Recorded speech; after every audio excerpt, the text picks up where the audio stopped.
Guys, welcome to my channel. Ngayon ay birthday ni Mama. Ngayon ay simple lang po ang celebration namin. Dahil nilang dalawa.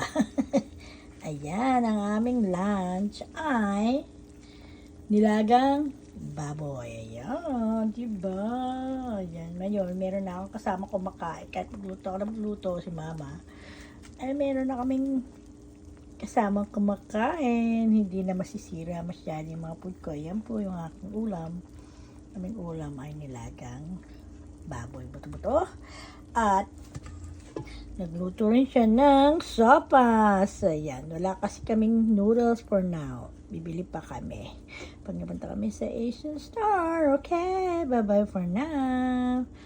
Ayan, mamaya ay ayusin natin sa lamesa para sa birthday celebrant na si Mama. Ayan. Happy na kasi malayo yung town sa amin. Okay, bye-bye pa na. Ayan po ang aming food for today. Bye-bye. Love you all. Take care. Bye.